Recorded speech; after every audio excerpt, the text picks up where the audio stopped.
Hello everyone, welcome to this amazing platform of our channel Panisha for Competitive Examinations and I am Piyush। तो इस particular session में हम cover करने वाले हैं जो आपका जीके पनेशिया कोर्स का सेशन नंबर 8 है और ये वाली सीरीज़ 2.0 है। अगर आपने पहले 1.0 सीरीज़ नहीं देखी है उसका 1.0 सीरीज़ और 2.0 का 1 से लेके 7 तक के जो सेशंस हैं या 1 से लेके 8 तक के सेशंस नहीं देखे हैं तो वो आप देख लेना। आज आई गेस आपका 9th वाला सेशन है, राइट।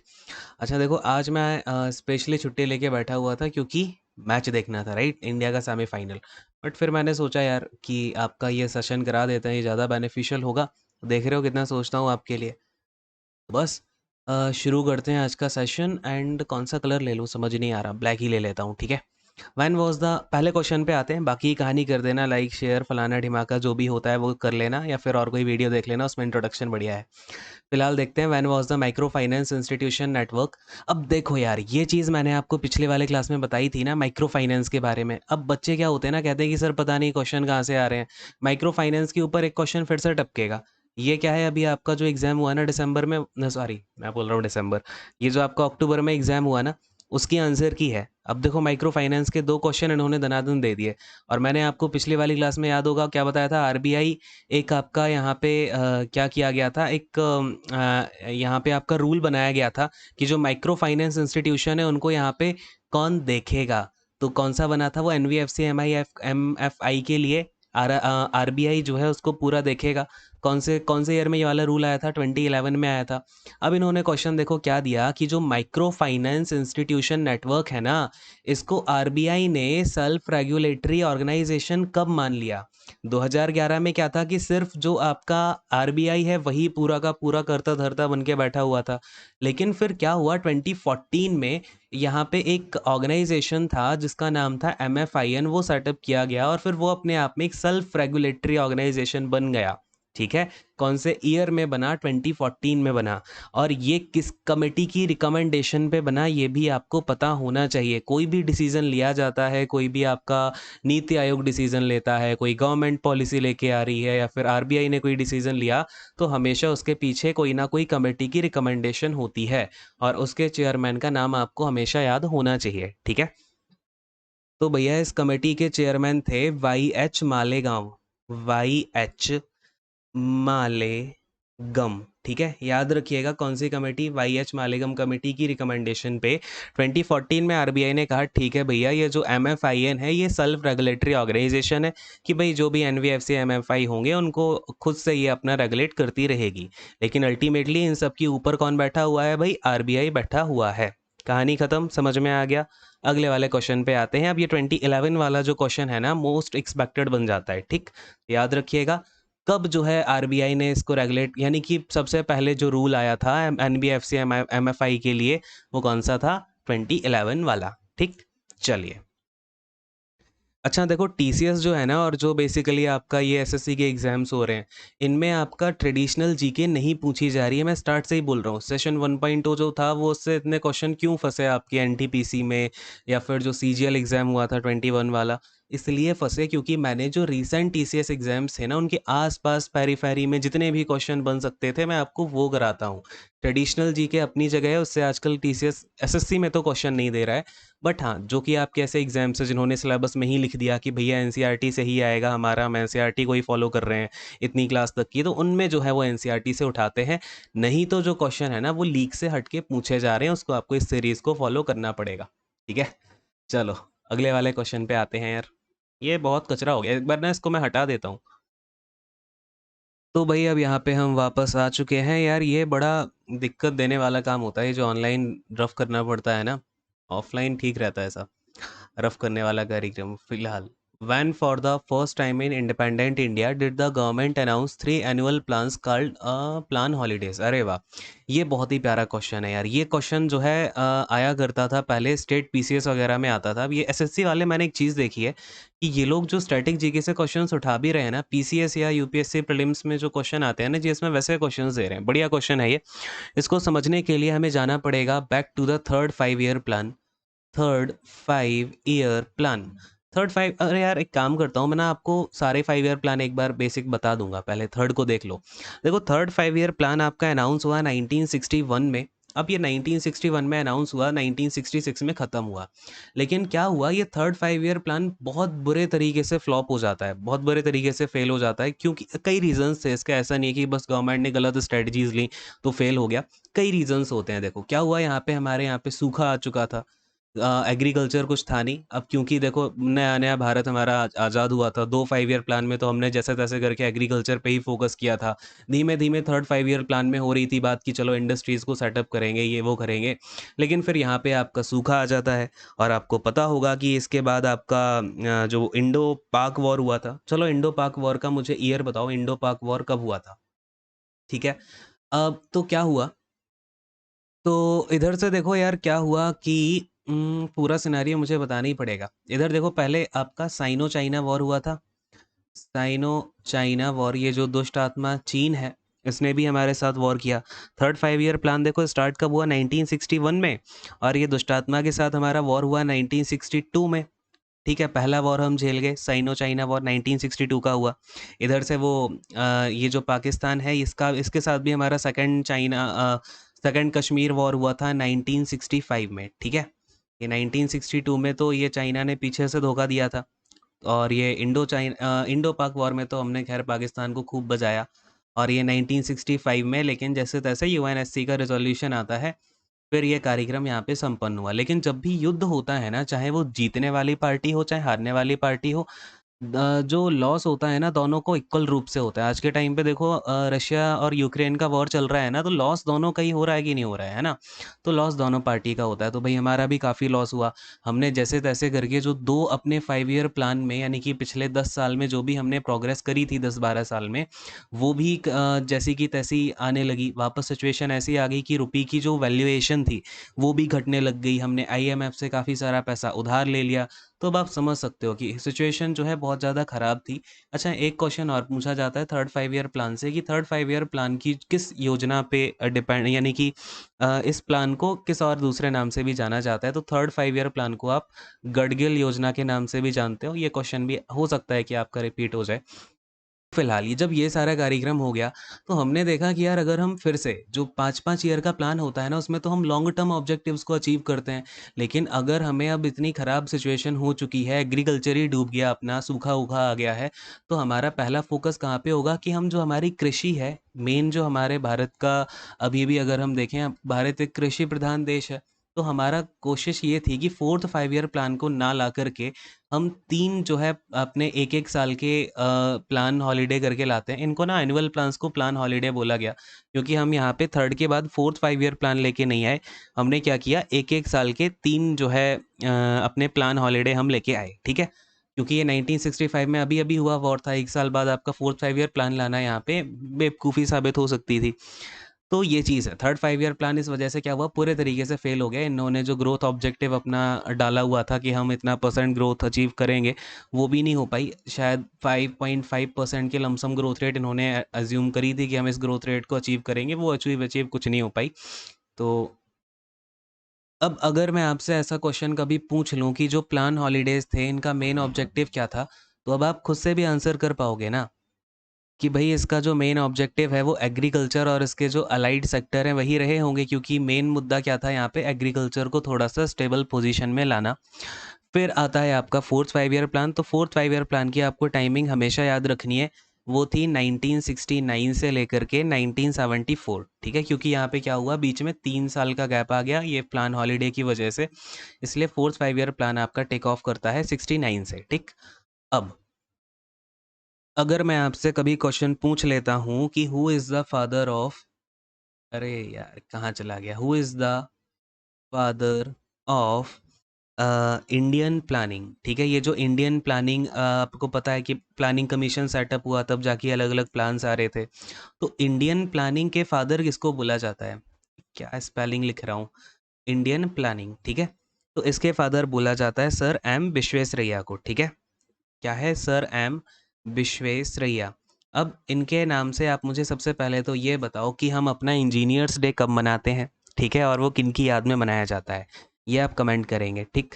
चलो, अच्छा, अब ना आप अगर अपने देश की सारी चीज़ों को माइंड में रखते हो, तो आपको ये पता होगा कि अगर ये 4th 5 ईयर प्लान की टाइमिंग थी 69 से 74, तो क्या ये सक्सेसफुल हो पाया होगा या नहीं? अब मुझे बताओ, इंडिया ने बांग्लादेश को आज़ाद कब कराया था? कौन सा वॉर हुआ था? वो 1971 का था। तो ऑफ कोर्स यहाँ पे जो बांग्लादेश के रेफ्यूजीज़ थे वो इंडिया में बहुत ज़्यादा आ गए। इस वजह से क्या हुआ, इसका कारण मतलब क्लाइमेट में भी काफ़ी सारे चेंजेस देखने को मिले, और जो सूखा होता है वो इतनी जल्दी ख़त्म नहीं हो जाता कि भैया लो फटाक से ख़त्म हो गया 4-5 साल में। उसका इफ़ेक्ट जो है, आफ्टर मैथ हो जो है, वो काफ़ी टाइम तक दिखता है। तो अगेन जो हमने इसमें अपनी सक्सेस, यानी कि जो हमने ग्रोथ रेट एक्सपेक्ट किया था 4th 5 ईयर प्लान में, वो जो है पूरा नहीं हो पाया। ठीक, तो ये चीज़ आपको याद रखनी है। नाउ एक आधा क्वेश्चन आते हैं, जैसे कि फर्स्ट 5 ईयर प्लान कौन से मॉडल पे बेस्ड था? तो पहला वाला था हैरोल्ड डॉमर मॉडल पे। हैरोल्ड डोमर मॉडल पे था। अगर मैं पूछता हूँ सेकंड 5 ईयर प्लान कौन से मॉडल पे था, तो सेकंड वाला था आपका PC Mahalanobis, professor PC Mahalanobis. ठीक, इनके जो है रिकमेंड, इनका बेसिकली वो प्लान था जिसको इम्प्लीमेंट किया गया सेकंड वाले के अंदर। थर्ड वाले को गडगिल योजना के नाम से भी जाना जाता था, और उसको कौन किसके मॉडल पे बनाया गया था? तो ये थे सुखमय चक्रवर्ती। अरे यार, कहाँ लिखूं? यहाँ सुखमय चक्रवर्ती। चक्रवर्ती, इनके जो है मॉडल पे आपका जो थर्ड वाला 5 ईयर प्लान था वो बनाया गया था। अच्छा, अगर हम मॉडल की बात करें तो आपका एक और इम्पॉर्टेंट क्वेश्चन आता है 8th 5 ईयर प्लान से। ठीक है, 8th 5 ईयर प्लान किसके मॉडल पे बनाया गया था? तो ये बनाया गया था John W Miller. John W Miller model पे। ठीक है, ये थोड़ा सा इंपॉर्टेंट है 8th वाला, इसके बीच के इतने ज़्यादा इंपॉर्टेंट नहीं है, क्योंकि कहीं ना कहीं वो हमने खुद ही बनाए थे। और एक चीज़ और आपको याद रखनी है कि जो अपना एनुअल प्लान है, वो एक तो आपने देख लिया 66 से 69 3 साल आया।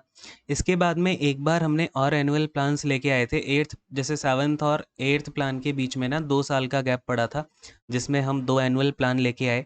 तो ईयर याद रखिएगा कौन कौन सा था, 1991 से ले और 92 वाला। ठीक है, कई लोग 1990 को भी इंक्लूड कर देते हैं एनुअल प्लान में ही, क्योंकि दरअसल हुआ क्या कि जो 7th 5 ईयर प्लान था वो कहीं न कहीं लास्ट में जाके ना फिर हमने उसे 3 हिस्सों में बाँट दिया। ठीक है, अलग-अलग सेपरेट 5 ईयर प्लान बना दिए गए। बट मेजरली जो है इन 2 सालों में ये एनुअल प्लान काम करता है, 91, 92। इसके बाद में 92 से आ जाता है 8th 5 ईयर प्लान, जो कि अगेन आपका 97 तक चलता है। ठीक है, तो ये कहानी है, ये थोड़ी-सी माइंड में डाल लेना, बाकी की कहानी बाद में कराऊँगा, नहीं तो कहोगे सर पूरा 5 ईयर प्लान ही करा रहे हो क्या? चलो अगला क्वेश्चन देखते हैं। Social forestry means the management and protection of forest, which of the following is not a category of social forestry? अच्छा जी, देखो मैंने आपसे पहले भी बोला था, ये टीसीएस को पता नहीं क्या हो गया, ये लोग पीसीएस वाले क्वेश्चंस दे रहे हैं। अगेन ये जो क्वेश्चन है ना, ये एनसीईआरटी में आपकी ये चीज़ें एक्सप्लेन की हुई हैं। इसलिए आज के टाइम पे ना वो आपका जो पुराना था कि लूसेंट उठा के पढ़ लिया हो गया, वो चीज़ें यार अब इतनी ज़्यादा काम कर नहीं रही हैं, है ना? एसएससी के एग्ज़ाम में पर्टिकुलर, बाकी रेलवे वगैरह में तो काम कर जा रही हैं। लेकिन यही है कि इसमें ज़्यादा काम नहीं कर रही हैं, क्योंकि ये लोग एनसीईआरटी में पीसीएस ईसीएस के क्वेश्चंस को रिपीट करके दे रहे हैं। तो खैर फिलहाल देखते हैं, सोशल फॉरेस्ट्री को एक बार समझने का प्रयास करते हैं कि भैया ये सोशल फॉरेस्ट्री है क्या। ये ओ यहाँ पे लिखा हुआ है, तो देखो, तो कहानी को यार शुरू करते हैं इंडिया के पर्सपेक्टिव से। क्या हुआ 1976 में, इंडिया का जो नेशनल कमीशन ऑन फॉरेस्ट था, नेशनल कमीशन ऑन फॉरेस्ट, इसने क्या कहा? इसने कहा कि भैया देखो, तुम लोग जैसे जैसे डेवलप हो रहे हो तो पेड़ तो काटते जा रहे हो, सोसाइटीज बनने लगी थी, तो डिफॉरेस्टेशन बहुत हो रहा था। तो उसके साइड इफेक्ट को रोकने के लिए एक टर्म पहले से इंट्रोड्यूस किया गया था, कई जगह यूज किया जाता था। तो इंडिया में जो है नेशनल कमीशन ऑन फॉरेस्ट ने बोला कि जो भी आपके अर्बन एरियाज हैं, अर्बन एरिया समझते हो ना, शहरी जो एरियाज हैं, उनमें क्या किया गया, जो फॉरेस्ट थे उनको काट कूट के यहाँ पे हमने सोसाइटी बना दी। अब क्या होता है ना कि पहले तो पता नहीं होता है, हम सोसाइटी इतने में ही बनाएंगे तो इतने ही पेड़ काटो, तो उसके काफ़ी दूर दूर के इलाके तक के पेड़ काट दिए गए। इतना बाकी का जो हिस्सा पड़ा हुआ है वो बैरन एरिया है। तो अब सोशल फॉरेस्ट्री का बेसिक मतलब समझो कि क्या होता है, कि जो भी आपका अनयूज्ड एरिया है, यानी कि कुछ एरिया है जो कि आपका कोई बैरन एरिया पड़ा हुआ है, या फिर आपका कोई अनयूज्ड एरिया है जहाँ पे यूज़ नहीं हो रहा उसका, ना ही किसी कमर्शियल पर्पस के लिए, तो वहाँ पे आप क्या करो कि कुछ पेड़ या ऐसे फॉरेस्ट वगैरह लगा दो, या फिर उसमें ऐसे पेड़ लगा दो जो कि जल्दी उगते हैं और इन्वायरमेंट को उससे मदद मिले। इससे क्या होगा, आपका सॉइल इरोजन भी नहीं होगा और हमारे इन्वायरमेंट को फ़ायदा तो होगा ही होगा, एंड जो लोग हैं वो भी इसका यूज़ कर पाएँगे। यानी कि जो, जैसे कि अगर लकड़ियाँ वग़ैरह लेना है या कोई इंडस्ट्री है, कोई पेपर इंडस्ट्री है, तो वो भी जाके जो पहले से लगे हुए पेड़ हैं उनको ना काटे। अब देखो इसका, जैसे कि आपको मैं एग्ज़ाम्पल देता हूँ फार्म फॉरेस्ट्री का। फार्म फॉरेस्ट्री में क्या होता है कि जो भी आपके फार्म लैंड आपने लिए हुए हैं, बनाए हैं, तो उसमें आप क्या करो, छोटी-सी जगह में तो अपना घर बना लो, बाकी हिस्से में आपको क्या करना पड़ेगा, अपने सॉरी जो ट्रीज़ वग़ैरह हैं वो लगाने पड़ेंगे। तो कई लोग क्या करते हैं, किसान वगैरह भी हैं, तो वो लोग अपना वहाँ पे घर बना लेते हैं और बाकी हिस्से में, जैसे कि कोई पेपर इंडस्ट्री है, ठीक है? कोई पेपर इंडस्ट्री है तो उसको क्या चाहिए होगा, बबूल के पेड़ चाहिए होंगे, है ना? जैसे कि अच्छा चलो मुझे ये बताओ, बबूल के पेड़ का जो साइंटिफिक नेम होता है वो क्या है? पूछा गया क्वेश्चन है, कहीं न कहीं फिर से आएगा। तो ये होता है आपका एकेसिया कैटेचू, याद रखना अगर नहीं है तो। एकेसिया कैटेचू करके इसको बोला जाता है, या फिर आपके यूकेलिप्टस के पेड़ हो गए, है ना? यूकेलिप्टस के पेड़ हो गए, तो ये भी पेपर इंडस्ट्री में बहुत यूज़ किए जाते हैं। तो बेसिकली यहाँ पे क्या बोला गया किसानों से कि आपको जो भी आपके हाउस होल्ड की नीड है, क्या होता है कि जो भी गांव विलेजेस होते हैं तो उनमें आपको आपके जो पशु होते हैं, मवेशी होते हैं, उनको भी देना होता है आपको, या फिर आपको वुड्स की ज़रूरत है, तो वो आप क्या करो, खुद ही अपने एक हिस्से में लगा लो और उसका यूज़ करो, ठीक है? ये चीज़ इसके अंदर की गई। और दूसरी कोई इंडस्ट्री है तो वो भी अपना वहाँ पे क्या है, खुद से ये सब लगा के उनका यूज़ कर सकते हैं। ये चीज़ें यहाँ पे आपका प्रमोट की गई सोशल फॉरेस्ट्री के अंदर। तो आई गेस आपको दिमाग में बात घुस रही होगी कि हमने क्या किया। अब रूरल फॉरेस्ट्री में क्या हुआ, जो भी आपके खेत, कोई बैरन खेत है, कोई बहुत ज़्यादा बंजर हो गया, तो वहाँ पे जाके अब क्या है, बंजर खेत है तो उसमें कोई पेपर इंडस्ट्री है, उसने कहा कि ठीक है हम यहाँ पे बबूल के जो पेड़ है वो लगाते हैं, फिर उनको हम काट के ले जाएंगे, यूज़ करेंगे अपनी इंडस्ट्री में। इस तरीके से अर्बन फॉरेस्ट्री में क्या हुआ, जो भी अर्बन एरियाज रह गए बाकी के, तो वहाँ पे हमने कुछ पेड़ लगा दिया। आपने देखा होगा ना कि गिनती की जाती है पेड़ों की, सड़क के बगल में पेड़ लगाए जाते हैं, या फिर आपका कोई सोसाइटी है उसके बाहर के हिस्से में ग्रीन एरिया होता है, तो ये सब अर्बन फॉरेस्ट्री का एक एग्जांपल हो गया। फार्म फॉरेस्ट्री बता दिया। अब देखो, लेकिन जो ट्राइब्स होते हैं ना, ट्राइब्स तो भैया अपने ट्राइब में ही रह रहे हैं, तो वो तो रहते ही ऑफ कोर्स जंगल में है, उनके पास कोई अलग से कोई ज़मीन तो होती ही नहीं है। वहाँ पे आपको फॉरेस्ट तो लगे हुए हैं, वो लोग काटते नहीं है इतने ज़्यादा, उन जो यूज़ होता है वो जा करके अपना लेके आ जाते हैं फॉरेस्ट से। तो ऐसा कोई ट्राइबल फॉरेस्ट्री में आपका नियम नहीं होता है, तो ये कोई कैटेगरी नहीं है सोशल फॉरेस्ट्री की। अब मैं आपको कुछ सोशल फॉरेस्ट्री के टाइप बताता हूँ, अगला क्वेश्चन जो है यहीं से फँसेगा कि टाइप कौन-कौन से होते हैं सोशल फॉरेस्ट्री के, लिखा देता हूँ एक बार, याद रखना। अरे यार! ये नीचे कैसे आएगा? तो बेसिकली जो है आपका सोशल फॉरेस्ट्री के 5 टाइप होते हैं। उनको आप देखो, एक बार लिख लो। एक तो आपका हो गया यहाँ पे साइंटिफिक फॉरेस्ट्री, साइंटिफिक फॉरेस्ट्री। देखो, सोशल का मतलब क्या है कि हम सोशल सोशल का मतलब क्या होता है, जो भी आप सोसाइटी के लिए भला कर रहे हो, पेड़ लगा के कहीं ना कहीं हम, जहाँ पे बैरन ज़मीन है, जहाँ पे आप यूज़ नहीं कर रहे हो जिस ज़मीन का, वहाँ पे पेड़ लगा के कहीं ना कहीं हम क्या कर रहे हैं, सोसाइटी की मदद ही कर रहे हैं, तो सोशल फॉरेस्ट्री हो गया। अब उसके टाइप में देखो, साइंटिफिक फॉरेस्ट्री बोला मैंने। अच्छा, साइंटिफिक फॉरेस्ट्री को आप सिवी कल्चर के नाम से भी जानते हो, ठीक है? सिवी कल्चर, याद रखिएगा, ये पूछा गया है कि सिवी कल्चर किसको बोला जाता है, तो सिवी कल्चर बोला जाता है साइंटिफिक फॉरेस्ट्री को। इसमें बेसिकली क्या होता है कि आप जो भी ब्लैंक एरियाज हैं, यानी कि खाले पड़े एरियाज़ हैं, वहाँ पे आप ज़्यादा से ज़्यादा वहाँ पे फॉरेस्ट लगाने की कोशिश करो, सॉइल कंज़र्वेशन करके, वहाँ का सॉइल टाइप कौन-सा है, तो उस तरीके के पौधे वगैरह लगा दो, जिससे कि वो जल्दी उगें और उनकी यही सब चीज़ें कि उनका टाइम लिमिट कम हो, जल्दी से जल्दी पेड़ उग जाएँ।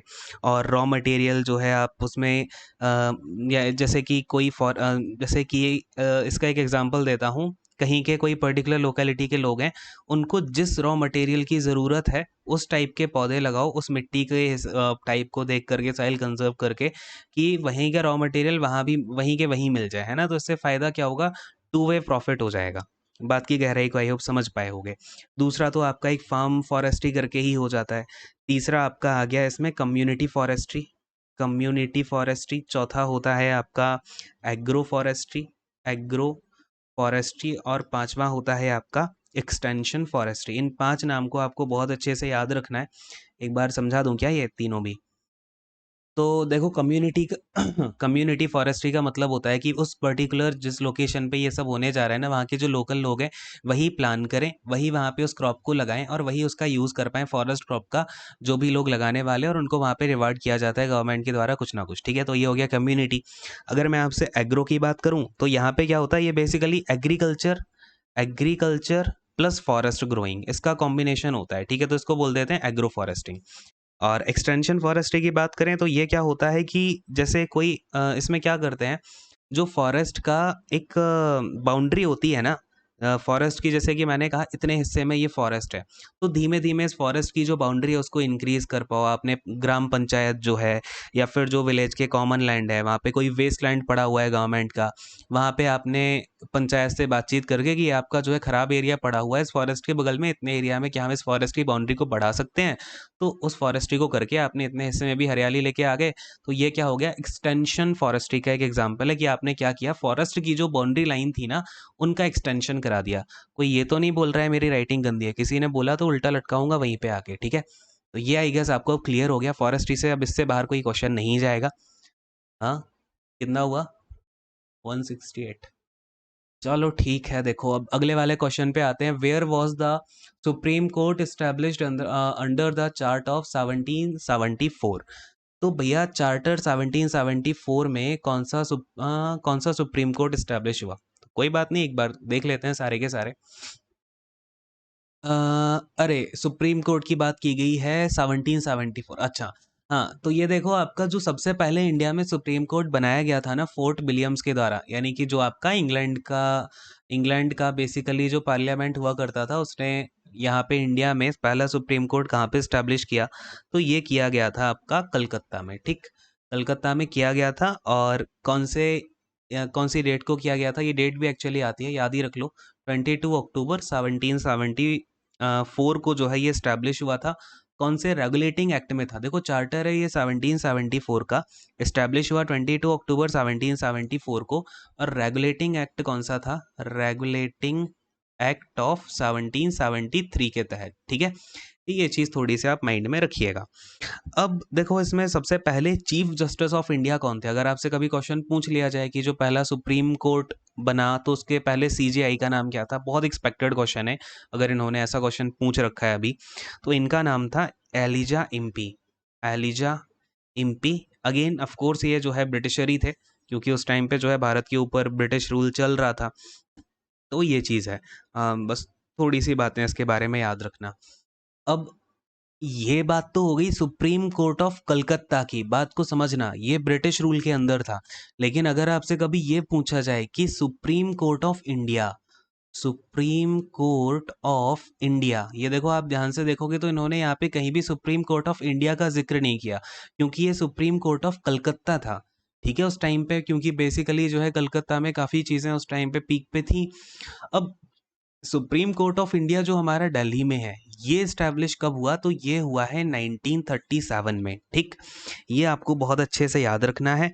और ये एक्चुअली पहले सुप्रीम कोर्ट ऑफ इंडिया के नाम, जब 1937 में ये स्टैब्लिश हुआ ना, तो इसको बोलते थे federal court of India, federal court of India. ठीक, फिर क्या हुआ, अपना ऑफ कोर्स यहाँ पे जब हमने अपना कॉन्स्टिट्यूशन बनाया, उसमें सुप्रीम कोर्ट के बारे में लिखा, चीफ जस्टिस के बारे में लिखा, तो फिर हमारा 28 जनवरी 1950 को जो है बन के ये चेंज हो जाता है सुप्रीम कोर्ट ऑफ इंडिया में। ठीक है, तो ये कुछ टाइमलाइंस हैं जो कि आपको याद रखनी है, और कभी भी क्वेश्चन को वो कैसा भी घुमाए कंफ्यूज मत होना।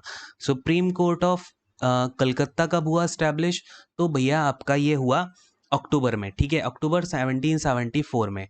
कौन से एक्ट के through, regulating act of 1773। Federal court of India कब स्टैब्लिश हुआ, 1937। सुप्रीम कोर्ट ऑफ इंडिया कब बना, 28 जनवरी 1950। ठीक, याद रखोगे ना हमेशा, अरे बोलो हाँ। इसका जो मोटो है सुप्रीम कोर्ट का, ये क्या है, यतो धर्मस्ततो जयः, यतो धर्मस्ततो जया, ये जो है अपना सुप्रीम कोर्ट का मोटो है। एंड सुप्रीम कोर्ट के बारे में कौन से आर्टिकल में बताया गया है, तो भैया 124 आर्टिकल में बताया गया है। और क्या याद रखोगे अब, आज के टाइम पे हमारे जज कौन से हैं, ये मैंने कल ही बताया था, चलो बताओ आज के टाइम पे हमारे कौन से नंबर के जज चल रहे हैं और उनका नाम क्या है। ठीक है, सुप्रीम कोर्ट के। और क्या बातचीत इसके बारे में आपको मैं बताऊँ अब? अच्छा हाँ, अगर आपसे पूछ ले कि ये जो 1950 में सुप्रीम कोर्ट ऑफ इंडिया बना, इसके पहले चीफ जस्टिस ऑफ इंडिया कौन थे? तो ये थे हमारे एच जे हानिया साहब, ठीक है? एच जे हानिया, ये थे इंडिया के पहले चीफ जस्टिस ऑफ इंडिया। और क्या यार, ये हो गया अपना। और चीफ जस्टिस ऑफ इंडिया का आर्टिकल कौन सा है? 126 है, ये याद रखिएगा, ये सीजेआई का आर्टिकल है, यानी कि चीफ जस्टिस ऑफ इंडिया का। और इससे रिलेटेड आपसे क्वेश्चन क्या ही पूछा जा सकता है। ये हो गया। अच्छा, अपने सुप्रीम कोर्ट के जज जो है 65 ईयर्स में रिटायर कर जाते हैं, इसलिए हमारे जो अभी चंद्रचूड़ साहब हैं, ये सिर्फ 2 साल के लिए हैं, क्योंकि 65 में क्या होता है, आपको रिटायर होना ही पड़ता है क्योंकि एज हो जाती है। और क्या याद रखोगे अब? और तो बस ठीक है यार, यही चीज़ें आपकी पूछी जा सकती हैं सुप्रीम कोर्ट से। अच्छा, सुप्रीम कोर्ट से तो हो गया, कुछ क्वेश्चन ना हाई कोर्ट से भी बनते हैं, बहुत सारे बनते हैं, मैं सोच रहा हूँ यहीं कहीं करा देता हूँ। स्पेस है अपने पास? हाँ जी है। हाई कोर्ट की बात करते हैं, हाई कोर्ट। अच्छा, सबसे पहले तो ये बताओ कि इंडिया में एज ऑफ नाउ कितने हाई कोर्ट हैं टोटल? तो आपको पता होना चाहिए 25 टोटल हाई कोर्ट हैं इंडिया में, ठीक है? और सबसे पुराना हाई कोर्ट, अगर मैं आपसे सबसे पुराने 3 हाई कोर्ट की बात करूं तो कौन कौन से हैं? आपका एक है हाई कोर्ट ऑफ बॉम्बे, दूसरा है हाई कोर्ट कोलकाता, तीसरा है हाई कोर्ट आपका मद्रास का। ये तीनों हाई कोर्ट आपके एस्टैब्लिश हुए थे 1862 में, ठीक है? याद रखिएगा, ईयर पूछा जाता है, तभी बता रहा हूँ, ठीक? कब हुए? 1862 में हुए। नाउ ये जो है आपका बॉम्बे हाई कोर्ट का ज्यूरिसकेचर कहाँ कहाँ तक, जो सॉरी ज्यूरिसडिक्शन जो है वो कहाँ कहाँ का है? तो महाराष्ट्र हो गया, दादर एंड नागर हवेली हो गया, फिर आपका दमन एंड दीव हो गया, दमन एंड दीव हो गया, इसके अलावा आपका गोवा हो गया, ठीक है? तो ये जो 2 यूनियन टेरिटरी महाराष्ट्र गोवा, इन सभी का जो है आपका ज्यूरिसडिक्शन किस हाई कोर्ट के अंदर आता है? तो बॉम्बे हाई कोर्ट के अंदर। अगर कोलकाता की बात करें तो आपका वेस्ट बंगाल हो गया और अंडमान निकोबार आइलैंड्स हो गए, ठीक है? अंडमान निकोबार आइलैंड, तो ये भी अगेन आपका कोलकाता के हाई कोर्ट के अंडर आता है ये। एंड अगर हम मद्रास हाई कोर्ट की बात करें तो इसमें तमिलनाडु, तमिलनाडु हो गया और आपका पुडुचेरी हो गया, ठीक है?